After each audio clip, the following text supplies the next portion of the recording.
রহিম। প্রথমে আমি আলাদাভাবে শুকরিয়া আদায় করলাম আলহামদুলিল্লাহ।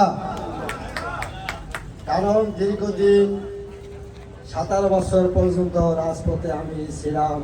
কারা কারা ছিল কারা কারা ছিল না, দুর্দিনে আমি সবকিছু দেখছি। আমার শাহিন ভাই কিন্তু বলছে একটা কথা, এই যে মনে করেন মজলিসে আছেন 100 দিন যদি যাই অবশ্যই আমাকে চিনবেন, আর যদি আমি না যাই তাহলে আমার তো চিনবেন না, চিনবেন। আমি একটা কথা বলতে চাই, সাধারণ মানুষ, আমি দীর্ঘদিন আমি 4 জনের কথা আমি বলবো, সবসময় আমার রাজনীতির কথা আমি বলবো। তুল্য ধর্ম যাতে আমার সুযোগ দেন, আল্লাহ পাকের দোয়া হয়, সুযোগ দিলে আমি দুইটা কথা বলবো আমার জীবনে।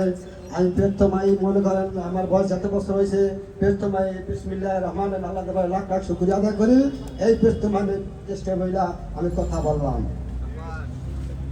5টা লোক বলি আমার দাবি দেখবো, এবার আমার রাজনীতির প্রশ্ন করবো, আমার একটা ধৈর্য ধরে শুনবেন। আপনারা সবাই আমার চিনেন, আমিও চিনি। আর নাই সে রাজনীতি করি না, আমি ইচ্ছাদের সময় বন্ধ রাজপথে চলছি, এখনো সেই লোক আমি দেখতে আইতে পারবো ইনশাল্লাহ খুলিয়া। আমি কেউ বলি নাই যে আমি এটা করছি এটা করছি, আমি জীবনে কিছু বলি নাই। যেদিন আমার বাড়িঘর ভাঙে গেছে, পর আমি গোরসান তালতলায় নিয়ে আমি রইলাম আমার খাতা বাড়ির কাছে। আইয়া কি করলাম, গোরসান মার্কেটে আমি চাকরি লইলাম পর আমি ভোট দিতে, নতুন ভোট দিতে গেলাম পর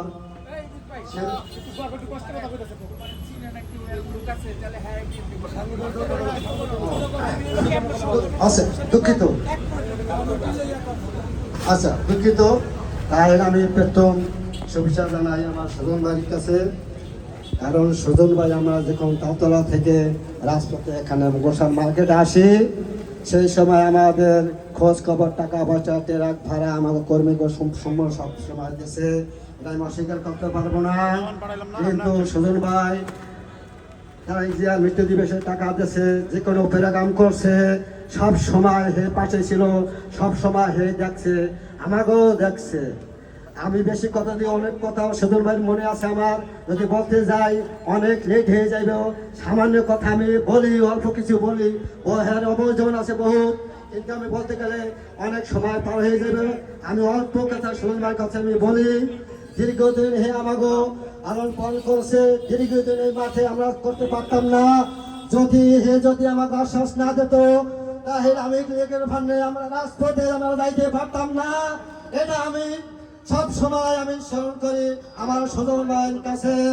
তারপর সব সময় ছেলেমেয়ের কিছু বলে নাই, কিন্তু কেন বলে নাই, কিন্তু আমার সদর ভাই আমার শক্তিশালী, হ্যাঁ জন্য রাজপথে আমরা সব সময় গেছি, গ্রামে গেছি, 2-3 করে আমরা চলে গেছি। এখানে বড় মিছিল করে আমরা যাইতে পারি নাই, লিঙ্ক রোড লইয়া শাহজাহান ভাই ছিল, সবাই ছিল, আমরা সব সময় এখানে মামুন ভাই ছিল, পল্টন ভাইয়া ময়দানে দেখা হয়েছে, শাহিন ভাইয়ের কাছে ময়দানে দেখা হয়েছে, আবদুল্লাহ ভাইয়ের কাছে সবসময় আমার দেখা হয়েছে। কেন কি করছে আমি সবই জানি। তাই আবার এই 5 তারিখের পর মার্কেটে চেয়ারম্যান হইলো ফারুক ভাই, এদিকে মার্কেট হইলো আমাদের সজন ভাই। যাক আল্লাহ তাআলা সবাই ভালো নাও। সজন ভাই করলো কি একটা ভাতা দিল, আমাকে ভাতা কি দিল, আমাকে অসহায় যারা ছিল, যারা কর্মী ছিল, যারা রাজপথে ছিল, তারা আমাকে 3000 টাকা এই বরখাস্ত করলো। আমাদের এই সজন ভাই কেউ অস্বীকার করতে পারবো না। এর জন্য সব সময় আমরা রাজপথে চলছি, আমরা এখান থেকে বিক্রি করে আমরা রাজপথে যাইতে পারতাম না। এটা সব সময় মনে করতে হবে, কারণ দুর্দিনে হে আমাকে পাশে ছিল। সবার বলছে